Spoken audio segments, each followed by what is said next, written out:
Hi, this is Dan Aykroyd. He's progressive. He's beautiful. He's thoughtful. He's intelligent. He's powerful. He's positive. He is Stephen Cuoco on Power 98.5 Satellite Radio. Empowering listeners from the US to the UK. Live on air with Stephen Cuoco.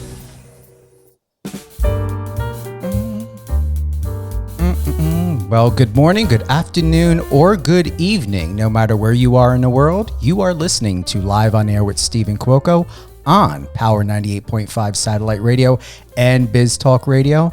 All of the latest and greatest. Head on over to power985.com and biztalkradio.com or biztv.com and catch up on the latest and greatest on Live on Air with Stephen Cuoco. If you happen to not be with us during these incredible and entertaining and heartfelt live interviews, it will be re-aired as a live on any one of your favorite podcast platforms where you can listen to it anytime, share with your friends, your family, your coworkers. And this episode, you're definitely going to want to be sharing because we are talking about all great things. Lila, McLaughlin, Brave Maker Film Festival, and I know you want me to hit it, but I got to hit it in a natural way because I did it the first time when we chatted. But seriously, can I say it's a cinematic hit? It's cinematic. It's cinema, right, Lila? Yes. It's beyond noteworthy. We're going to be talking about Don't Let Them Out. I had the exclusive privilege and pleasure to screen this privately. I'm telling you, I am beyond grateful to have a home theater, not TV. This is not, if you got to watch it on TV, if you have to watch it on your cell phone, you're going to be immersed in all of the greatness of what this film and cinema is all about. But ultimately, if you have a big 100-screen TV or you have a nice projection screen that I have, it is a must dive into. I'm telling you, Lila, if I was able to inject myself in this film, especially one of the most powerful and impactful moments in this film where you were not able to see what was hitting the main character, the main woman in this. I'm telling you, you not only hit the box of nails through the board with one hammer swing on that scene, but man, I'm telling you, the level of excellence to understanding sound quality and how to impact when you're not able to see. She was not able to see anything in that dark scene. She had the flashlight, but that flashlight wasn't showing us anything. No. Wow. So welcome, Lila McLaughlin, to the show. Lila, thank you for being with us today. I'm proud of you. I'm excited for you. You not only have Don't Let Them Out as part of your repertoire. You're a seasoned director, and I have to pull up your exact credit. Seasoned writer. Yes. Seasoned writer. This is my first feature film. Are you also known as director and producer? I do see that added in your credit, or no? Yes, I did some short films when I was at Second City. The Second City, I actually am an alumni of that. And I did some short films there. One of them actually did end up in some festivals as well. But this is my first feature film, so it's really exciting. Is it going to be like, say, the Chinese theater? Where is the opening happening, or did it happen? Did I miss it? Did we miss it? No, not yet. Actually, we're in our festival journey right now. We're in the festival run. So we're kind of doing that first. Because, sometimes festivals don't want certain premieres in certain places and things like that. So we're kind of writing that out first, and then we'll do a big, premiere after that happens. To just start off, Don't Let Them Out. Once again, I believe, did you get a official answer from Brave Maker Film Festival? Yes, we officially just got the answer that we got an official selection. We're going to be doing that festival as well. So thank you. And we're so grateful. But thank you, and thank you for having me on your show, Steve. It's really a pleasure to meet you and be on here talking to you as well. Yeah, we had a wonderful private conversation. I enjoyed it very much. And big shout Yeah. out to Tony over there at Brave Maker Film Festival. There's no reason how it couldn't. How could this Thank film you. not Yeah. make it? Well, yeah, I mean, we've been getting some really great, you know, really great feedback on it. I mean, we had a world premiere at CineQuest Film Festival, which, CineQuest is a really great festival, really great filmmaker festival, very, you know, it's in the Movie Maker magazine, same as Brave Maker, really renowned festival. So we were really happy about that. And then we just finished at the Indie Vegas Film Festival where our amazing actress, Bonnie Root. She just won Best Actress for the whole festival Wow. for feature film.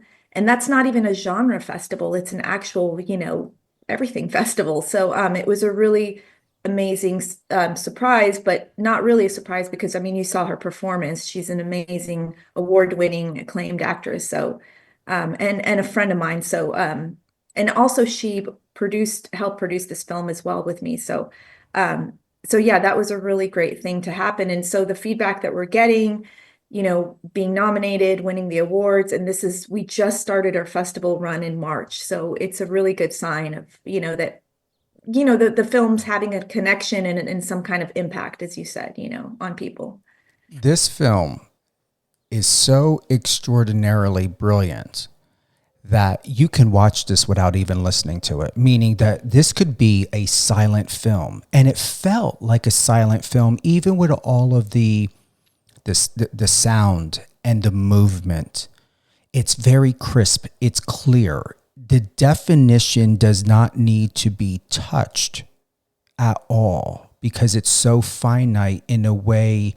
When she was looking for her cell phone, when she found that note on her vehicle, and then all that gooey ooey stuff was coming off of it. Okay, not too many Not spoilers too there. many Yes. spoilers. No, no, no, no, no, Yes, no, but no. no, We're but not. keep going. It's fine. I'm diving back into the emotional realm of what I felt when I first watched it and when I viewed it for the second time, that there were moments where I did turn off the volume. And I was always told that a film, a true film should be able to capture someone, whether you hear it or you listen to it in silence. And this is a film that is not only felt like it could be silent within its heard moments, but it was also to where it's so kinesthetic. It's extremely kinesthetic where you don't need a lot of language. This is where I can browbeat this, Lila, so much, is that it spoke to me and it speaks to, I would say, to the audience, where you don't need a lot of jibber jabber to try to prove a point. It makes the point. It has its statements, even towards the end with the walking, when she gets out and she walks. It's like, I just want to sit here. I don't need to listen to anything. What is she going to do next? I want to see movement. Right, right. And I love that you said that. You really honed in on, it's almost like you were in my brain, because when we first set out to do this, I told, Bonnie, my actress, I told the crew, I told our DP Trey Betts, I told everybody, like, I want to hear her fear. Like, this is what we're trying to make, is we want to hear her fear. And this movie is supposed to be silent. She's out there alone, and we want to create that atmosphere for everyone else, like yourself, like you felt that. And so I'm really pleased to hear that, because that was really the intention of this film, not to, dumb it down or feed the audience. We don't need that. We just need to see her reaction and how would you react and feel the themes of this film, which are very relatable themes of today. I think I mentioned, debt, desperation, being displaced, guilt, grief, um, generational trauma, all the things that, surround her once she's on this property. And then, she's thrust into this harrowing nightmare, basically, of these psychological twists and turns that lead her down this rabbit hole that, threaten her safety and sanity, basically. So I'm really pleased to hear that you felt all those things. If I may ask Lila, because this is what was slightly perplexing to me when watching a film, and I'm not giving a giveaway here, at least I hope I'm not. On the paper, it said when she was on her treasure hunt, 25,000 or 250,000. And I understood the context. But if I may ask, was it really $250,000, or you don't even have to answer that, or do you know, or I don't know. You know what, Steve? I'm not going to answer it. It's for you to decide. That's for the audience to decide whether it really was 25 or 250. And that's why you want to watch it and see, because again, not to give away any spoilers, and people will probably think like, what are they talking about? But it really is to go watch the movie and see and decide for yourself what it was, So I'm not going to tell you. Because I was like, what? I was thinking to myself, and I'm being serious. I'm like, am I getting confused as well? Or am I meant to be confused by this? Because the way it was written out, I understood how she read it. And I thought to myself, wait a minute, really? And I felt upset for her. Right.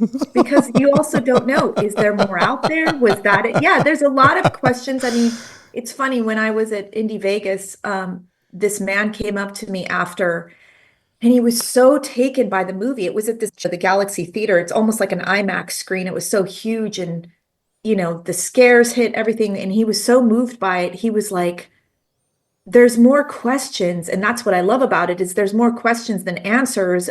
And so when you walk away, it's really great, because there's all these conversations you could be having with people of, well, did she imagine all of this? Was it really happening? Did this, there's so many things. And so without giving it away, again, it's really for you to decide what happens and have those conversations. And if you watch it again, the more you watch it, there are some Easter eggs, laid out, and things that are a little bit spelled out, but you can really read between the lines. So, and determine for yourself what was really happening, so. I honestly encourage everyone who is going to fall in love with this film, or who have already watched this film, to watch it in silence. Because I'm telling you, sound isn't always our ally. It can be confusing. And as you said, like those little Easter eggs, I believe they're going to be found if you turn the sound off. But you got to watch it with the sound on first. Yeah, you got to watch it with the sound. With the sound on first. But this second, and you got to watch it in a theater setting if you can. Oh yeah. Oh yeah. I mean, this film. I don't want to be in a position to say not to watch it on your cell phone or iPad. There are iPad lovers out there that swear that they rather watch something on iPad better than TV. But man, this is screen ready. This is theater must have. I can only imagine what the lead actress would go through if or when she's at a red carpet or at a party. She's going to have to be bombarded. This isn't, oh, you did such a good job, I'm so proud of you. No, this is to where, like, for myself, if I saw her, I would be like, hi, how are you? Great. But I want answers. Yeah. You're going to have to give me answers. I know Lila's in the room. I don't want to talk to Lila. I want you to give me the juicy. I don't think she's going to tell me. I need you to tell me. I need you to give me the spoiler. Yeah, no, it's funny. No, she's also sworn to secrecy. But no, okay. You're right. I mean, it's tough these days because we're, we have laptops and cell phones and things like that. And one thing is, when you send out the screeners, unfortunately, a lot of these films are being watched on a laptop. And so you're not getting, like for this film, we spent the money in post. We have a beautiful color grading. We have film grain color grading, very expensive process. We have 5.1 Dolby surround, all the things that make it shine and cinematic and moving. And so it really does dull it down when you watch it on a laptop or cell phone, because you're not getting those things, those amazing things, those extra things that really help to convey the story and the tone and the feel and the mood. It is color and sound, like you said, it's a whole package. And so that's why I think it's important to watch it, on a bigger screen or in a theater setting. Like I was saying, I hope that if some of these festivals that we get into in other cities, that people do go see it in a theater and just see how spectacular it looks on screen. And like you said, you watched it on your big projection and you it had a bigger impact. And so I know that not everybody has access to that, but I do hope that at least they watch it on something that's not a cell phone. Well, if projector sales start going up, you may want to investigate into that, because seriously, I mean, there's not a film out there that would meet to the must have to go to search online to buy projection, except for this film. You have to. You just have to. I'm going to read something here. This is from Brave Maker Film Festival, where you wrote in the director's notes, "My thought in making this film included to relate and challenge our own worries, fears, and real-life horrors that some face daily. With the themes mentioned, a character desperate, in debt, lacking identity, and dealing with possible psychosis. Present a character who's never been nurtured. She's been in survival mode all her life. Let the audience put the pieces together through her personality and actions, which are both deep-rooted in struggle and generational trauma." Man, I'm telling you, if this came out during a pandemic, everybody would be on this, because all of those notes hit. That's what it reminded me of, the pandemic. Mm-hmm, mm-hmm. All of those notes: in debt, lacking identity, dealing with possible psychosis. I mean, 2 years. Who wasn't living like that? Right, right. Was that somewhat in mind? Did the pandemic influence this somewhat?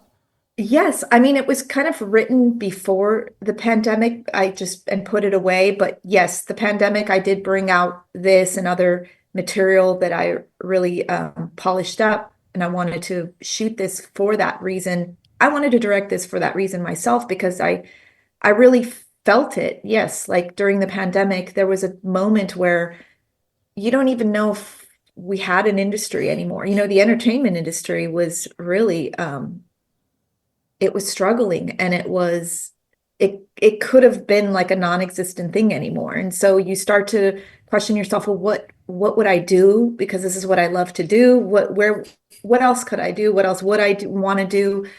And also just the unknowns, the scariness of everything, and feeling isolated, not being able to see people. We all felt those things, and some people being displaced, and all those fears and challenges and things like that. So yeah, I mean, that brought a lot of these emotions. But also, even after the pandemic, you see people today, we're all still kind of in some way struggling. We're all still feeling the emotions of that, but it's lingered on to our everyday lives, and everyone is struggling in some way. And so I wanted to tell it through this real woman. This woman is, not a 25-year-old, the normal you see in like a horror thriller film or whatever. This woman is a 40-something woman. She's had a tough life. She's never really had a win in her life. And so she goes to this property that she inherited thinking that this is her win. She's going to sell it. She's going to make some money. She's going to have this better life. And unfortunately, what happens, terrifying events ensue. So it's kind of those things those expectations that we also have in life. We have very high expectations for things to go our way, and sometimes they don't. So I wanted to kind of tell this story through this woman's eyes, through this woman's POV, and that she's a real raw character. And I wanted to take the gutsy, bold approach of, again, casting somebody who's not, the normal 25-year-old. It's somebody who is like a real woman with real problems. And that's what we kind of set out to do, because I wanted her to connect with audiences. I wanted her to connect with people based on, her actions and things like that. Everything you mentioned in my statement, basically. The process of making a film as your first feature, you touched on it, Lila. Would you like to expand a little bit more? Yeah, it's the most amazing feeling. It's the most amazing thing. But I always say it's the most challenging and the most rewarding. It is like being on a desert island by yourself and having to climb this gigantic mountain to get off of it, basically. That's in a nutshell making a feature film, independent feature film, where you don't have the security and safety net of a studio, to bail you out at any point. No, this was like a pretty raw independent filmmaking. But I loved it because I learned so much. I would have never learned this much just being a writer or on set or not doing it. I think that the experience was amazing. And obviously we had a lot of challenges, like logistics and weather and things like that, but you learn how to get through those really crucial, critical moments of, oh my gosh, do we need to shut down? Do we need to, you really tap into, and there's so many and you have to surround yourself with so many great people who know how to get you out of those situations too. Like we had a really great first AD, Marissa Vaughn. She knew how to schedule a film very great, so that we hit our days and things like that. So it was very challenging, but again, having the right people helping you along the way gets you to the finish line as well. So I don't know if that was answering all of your question or all your points, but I would say the other thing I would say too is it's incredibly difficult to make a feature film, especially your first. Obviously you have to bring in investors and things like that, find the funding. And so I often see, people criticize films, and filmmakers, and I just think it's a little bit, if you haven't made a film yourself, you shouldn't be criticizing, because unless you go on set and see how incredibly difficult it is, because it's just not fair to be like criticizing film. Like I see it now, how incredibly difficult it is. So I don't criticize anybody's film because I know there were obstacles and challenges that they had to get through. So I just say that basically not knowing and taking into consideration how incredibly difficult it was and giving respect that the filmmaker even made the film and put it out there. It's not easy to do it all. So. Were you impressed by the level of excellence with this film? Because it feels perfect, yet it wasn't about perfection. It was about connection. Well, thank you for saying that. I mean, obviously, you look at your work and you're like, it's never perfect. There's other things you can tweak and do and things like that. But yeah, I feel like it is about connection and, sorry, your answer was, so what was your question again about it wasn't about perfection. It was about connection and it's slightly paraphrasing. Did it meet to the goals and expectations to the level of excellence that you were going for? Because it is cinema ready. It is theater ready. Not every film and every project you would consider seeing in a theater. This is a must have to. This is to where don't tell me you're going to just be putting it distribution on Netflix or Apple TV. No, this has got to go straight to AMC, Regal. I mean, I hope that we definitely do get, we're in the festival rounds right now, and we have several sales and distribution. They have reached out to us. So hopefully we're still getting a few more and things like that. So hopefully we do get an opportunity to have some kind of limited or small theatrical run with this. I think, to your point, yes, it's absolutely effective to see it on a big theater screen, as we mentioned before too. And yeah, I think that for a first film, I think I did a pretty good job. I don't, yeah, I mean, if I had millions of dollars, it would be a completely different film. Obviously, we know, because I would have a lot more at my disposal. But for a first film with the limited budget and, like I said, the challenges of independent filmmaking, I think it came out pretty good, and pretty effective. If it's connecting with you and connecting with other people and getting into festivals, I think that we can all kind of be proud of what we did. Wouldn't you say, and I've had this conversation before with directors and actors I've interviewed,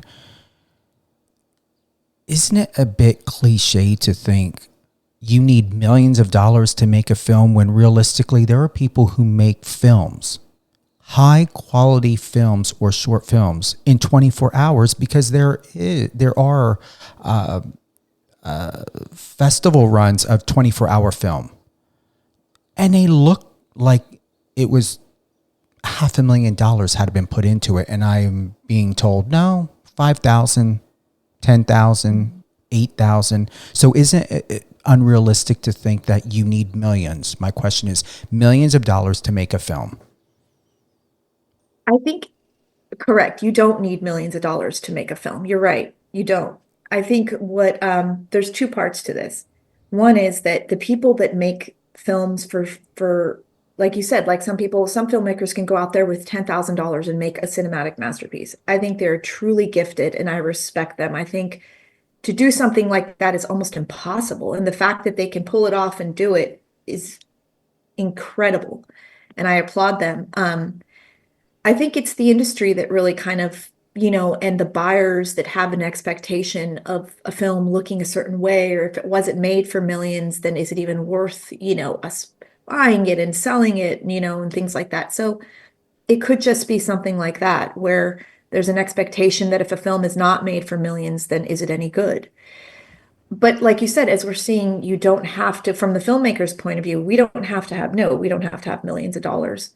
But I hope that we get the same respect, of filmmakers that do. Sean Baker is a really great example, Anora, Sean Baker. His first films, or even, he made film after film after film, and then Tangerine hit, and that's a really great film, and he made those on iPhones. And then now he gets to Anora, where his budget was it was only $6 million. But he made such an amazing film that obviously won Oscars, and, Neon picked it up and came with a huge budget to promote it. So going that route and seeing the success that he has, you're right. You don't need millions of dollars. You just need to make a really good film. Mm-hmm. Yeah. On the contrary to the belief about the millions, there are many, many films where there have been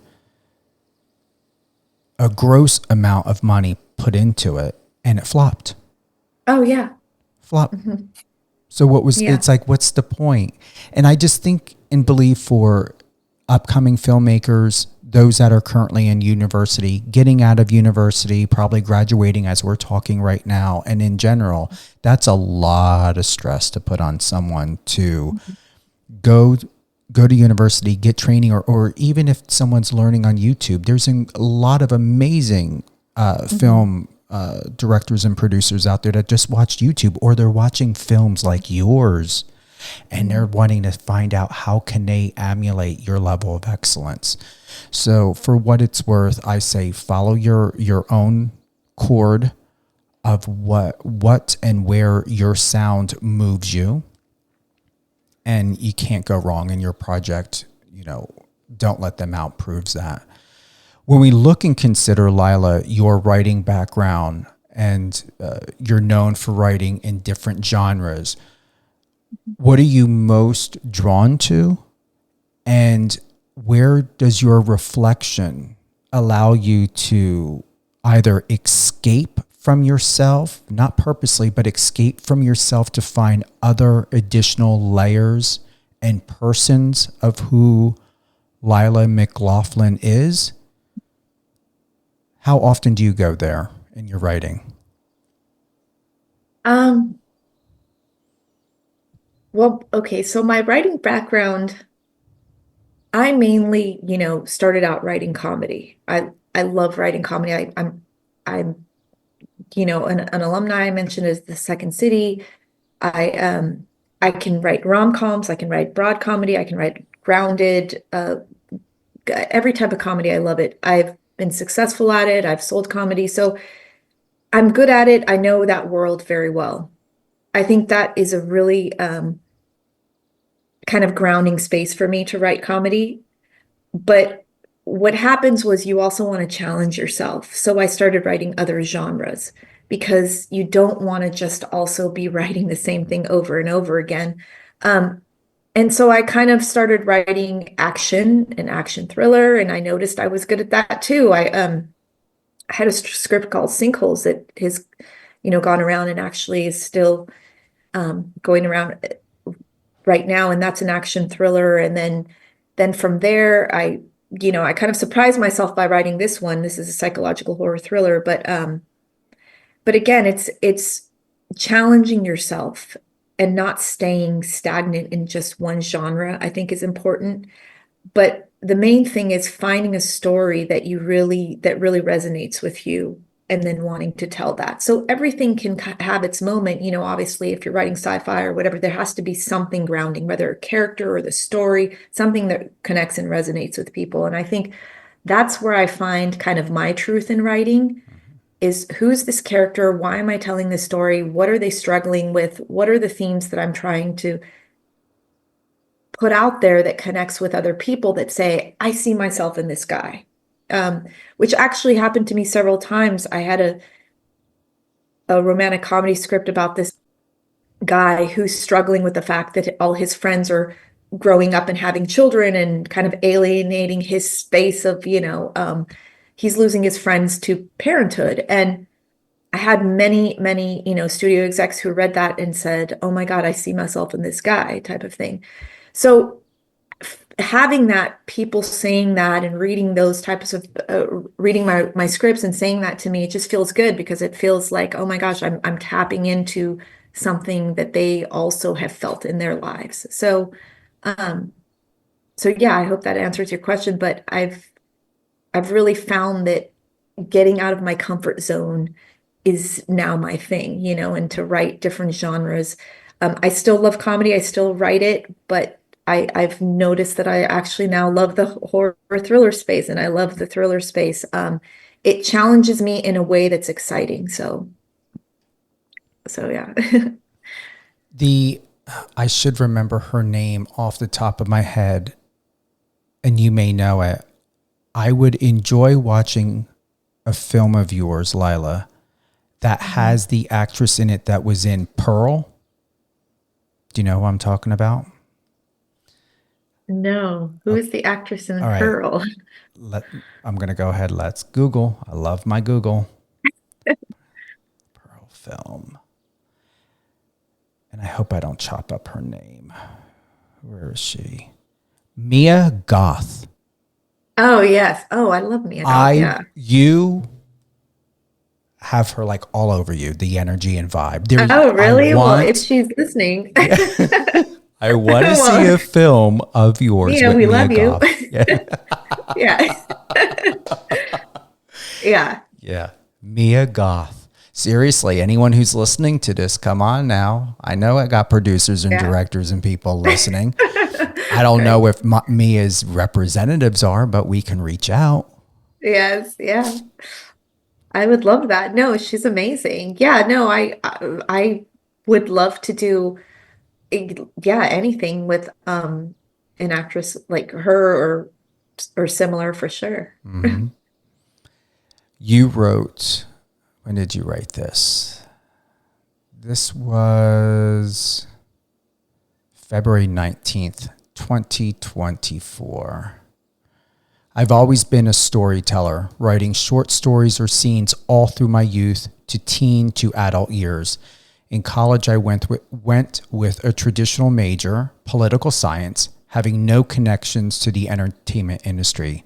I decided maybe I should become a political speechwriter with visions of one day crafting influential speeches for the president.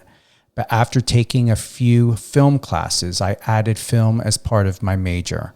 I was hooked on the idea of film, not just as an art form, but also an influencing tool for storytelling. My focus quickly shifted. A speech is easily forgotten. A film is forever. You I remember? said that. Yep. A film is forever. Film is forever. I love that. That's beautiful. Thank you. How do you feel hearing that you wrote that? I'm like, wow, I can't, I was, I still stand by it. I love it. No, I, I do feel that strongly. And that really did have an impact on me is like, it's like, you just read, I, I've always been incredibly like maybe overly ambitious a little bit where I'm like, well, people need to see something that they really feel and connect with and things like that. And maybe it is the presidential speeches or things like that. But I soon realized that no, it's film. And I remember seeing, all the films that you see in college, like The Manchurian Candidate and Casablanca and things like that. And they're so timeless still, you know what I mean? It's just they just are so amazing in that the message is still relatable today. And that's where I really felt, okay, a film is forever. And that's what I want to be doing. I want to put out something that, 50 years from now, somebody watches and it still kind of resonates in some way with them. So I do still feel strongly about that. I mean, we watch films all the time and in a theater sometimes and we're like crying, and we're embarrassed. We're sitting next to a stranger and we're like crying, but then you look at them and they're doing the same thing. So it's the human connection too that I kind of want to get from filmmaking, I don't know. So those words ring true to me. Maybe it's like tattooed in my brain, but that's how I feel. It should be something that you write after your autograph. I'm sure. I love it. I'm sure I didn't make that up, but like maybe I did. I don't know. We'll have to Google it to see if Yeah. anybody else has ever said that. But yeah, I feel very strongly that if you make a film, someone somewhere is going to have some connection to it. So, and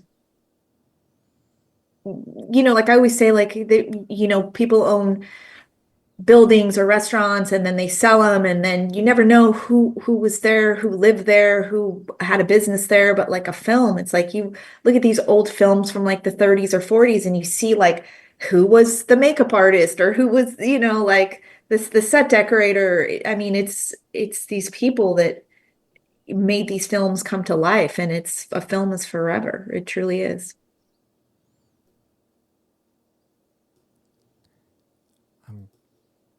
Fast forward, this is what you wrote, quote, fast forward to today, my main focus is creating more female-driven content.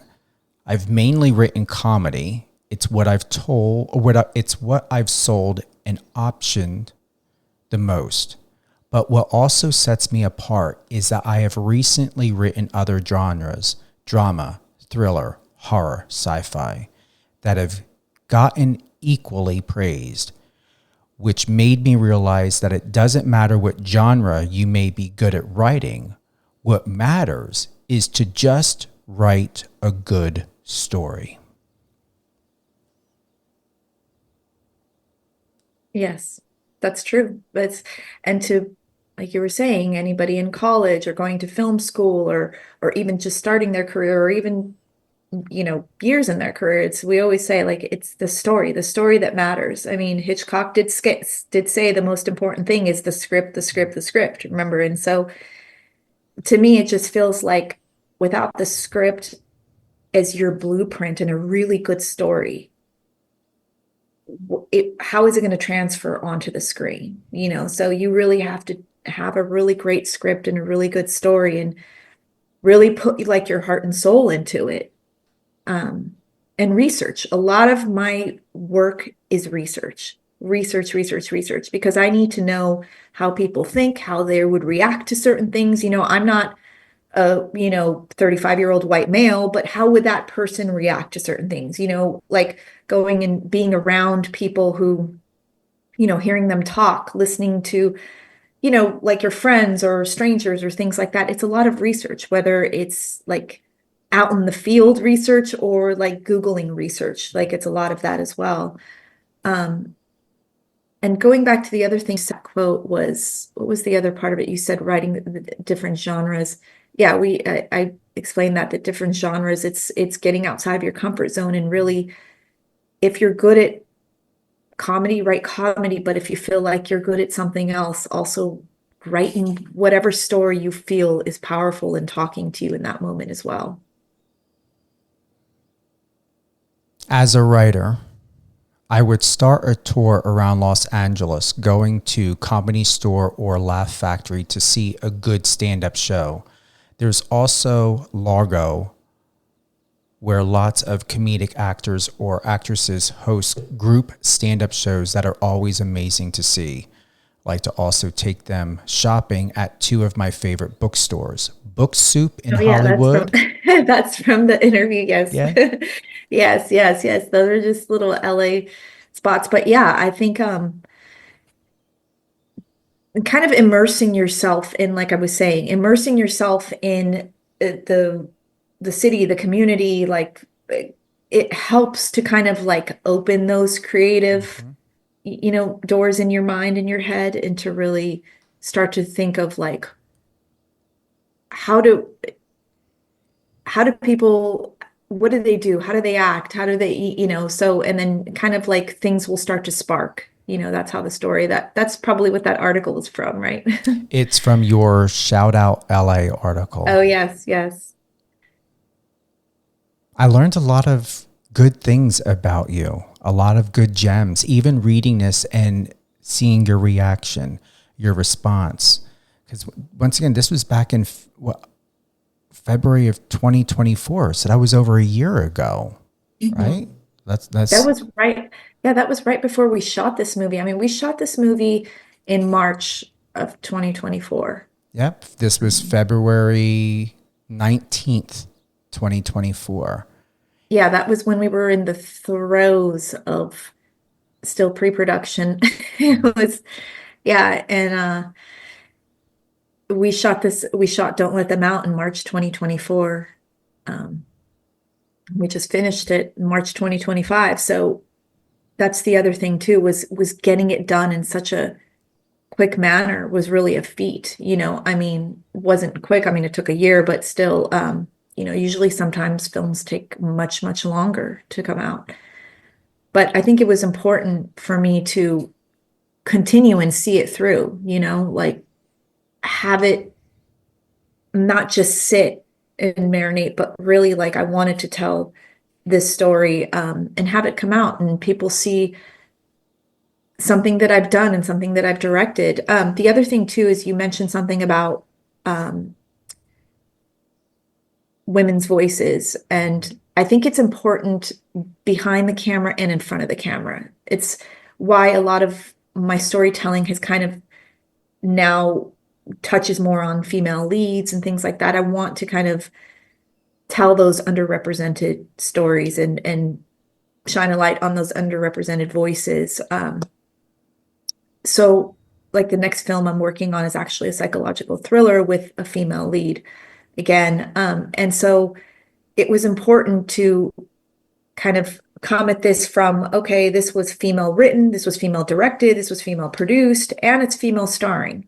It was very important for me to put something out there that was like, that is my first film. Just to say, yes, I can do this and take it to the finish line. I can execute something. I was doing, I can produce something where I've worn the hats of pretty much everyone on set, and everyone, pre-production to production to post-production. I know how every department works. I know it was really important for me to do that, especially as a female too, because I want to be able to be knowledgeable and be able to talk to people and know what I'm talking about. You know what I mean? So it was important for me to do all that. How does it feel considering where you were February 19th of 2024 and now today? A lot's changed and grown within you and outside of you, hasn't it? It has. It truly has. It's funny you say that. You must have seen something yeah, it truly has. You have this, it's almost like you can, in a way, like, exhale. It's weird.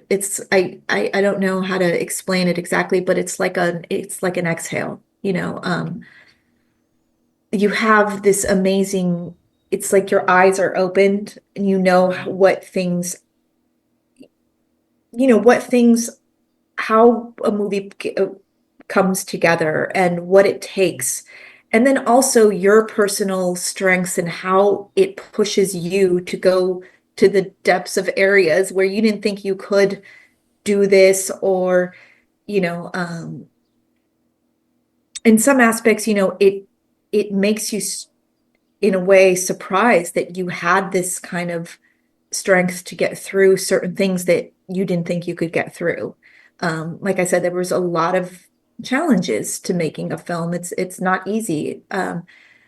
But there was a lot of obstacles too. And sometimes you're like, what am I going to do? But you get through it. And then you're surprised that, wow, I got through that. And now I have the tools to get through these other things in my life because I got through that. So yeah, it's incredibly rewarding. And to see myself before and after is, I would hope that people think that I've grown and changed. I think that I have. So,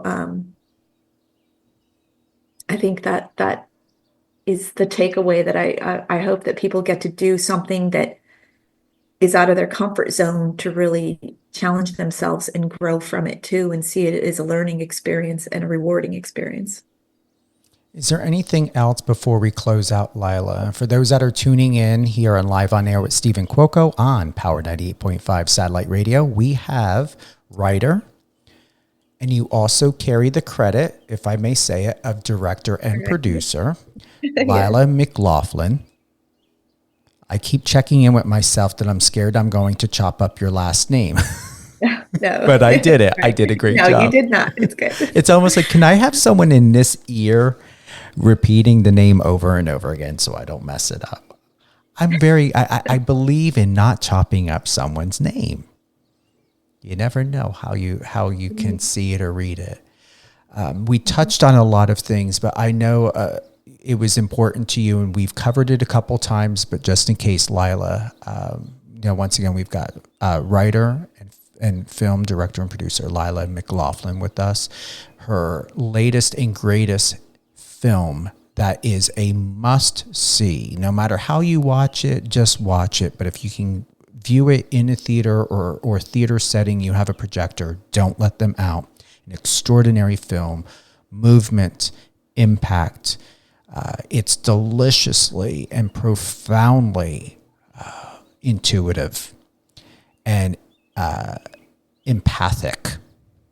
You needed a lot of empathy and intuition for this film, because there's so much movement standing still internally, and a lot of movement externally, but it goes so well together.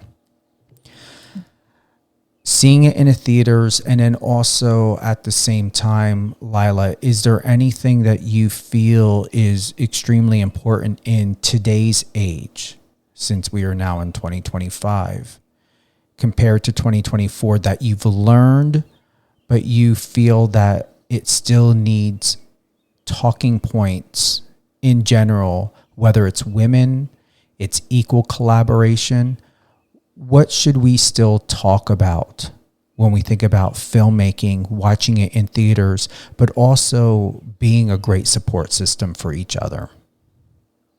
Wow, I think that's a great question. I have two parts to that. One is on the filmmaker side of it, really important, like you said, empathy. The empathy of things, women, whether behind the camera or in front of the camera, and really understanding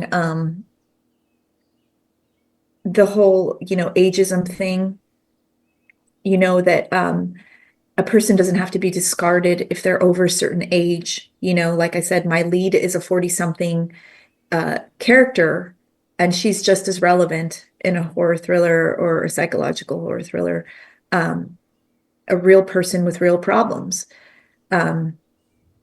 Also, the empathy thing, like you said, really kind of understanding that things are complex. There's a lot of complexities to characters, and you have to have a lot of kind of care and understanding for certain characters. And I think this is one of those characters, is understanding her, and that if she comes off maybe moody or things like that, it's because, well, there's the whole story of why that happens. And so it's understanding the character and putting yourself in the position of saying, how would I react? How would I feel?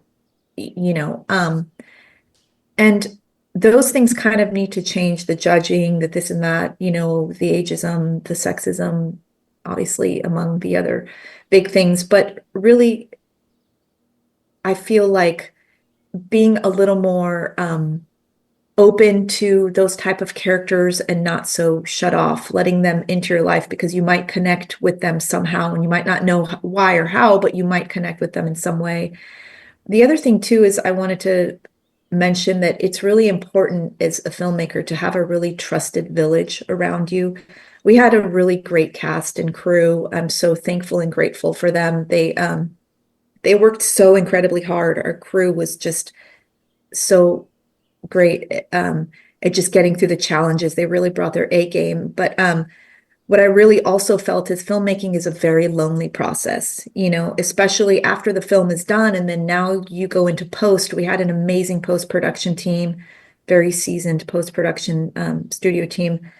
But you're by yourself the entire time, as a director, writer, so it's really important to have a very trusted village of people. I was fortunate to have, my lead actress, who's also my friend and producing partner, Bonnie Root. I had my husband, Cole, who really helped me so much in getting the location. And he was there, like physically making the props and everything. And also he was a trusted ear, that I could bounce things off of. And then I also had my co-producer, David Fillmore, who is, he's a really good friend of mine who came on board and really shined and helped me with the post-production of being an ear that I can bounce ideas and thoughts off of.